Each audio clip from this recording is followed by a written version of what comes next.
E come promesso rientriamo in questo studio ideale, siamo ancora a San Polo nella sede APOVF ed incontriamo finalmente Domenico Dalbò. Ingegnere Dalbò, reduce dalla Food World a Mosca, quindi si è parlato e si è contrattato con l'ortofrutta mondiale. Che clima si respirava?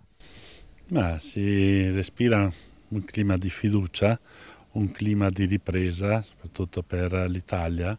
Peccato che le organizzazioni come l'ICE non fosse presente a uno stand importante come quello del Veneto, però come business è un business molto buono e soprattutto per APOVF che si sta trasformando nella continuità di mio fratello in azienda agroindustriale. Abbiamo firmato dei contratti importanti sia con la Russia sia verso l'Africa, che permetterà all'azienda di dare sfogo a delle materie, a dei prodotti diversi da quelli che commercializziamo in Italia. Guardando al futuro, che APOVF spera diventi?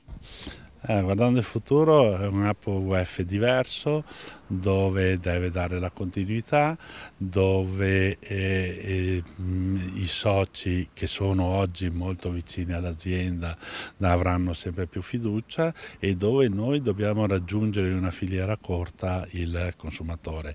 Questo è quello che stiamo facendo, quindi ci sarà meno passaggio in campagna e più invece passaggio attraverso l'industria e al consumatore finale.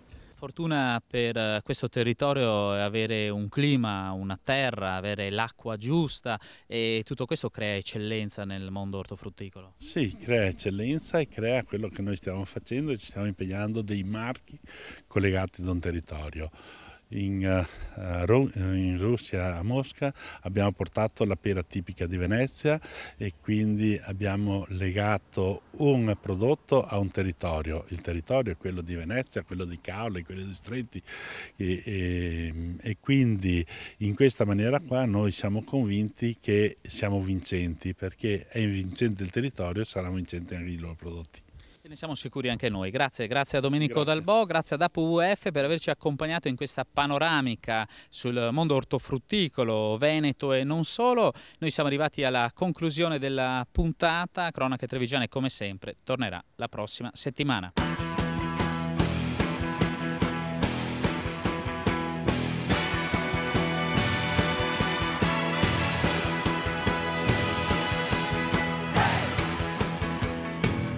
Un programma in collaborazione con Un'Industria Treviso, Provincia di Treviso, Casatella Trevigiana di O.P. Cronache Trevigiane è una produzione Z Group.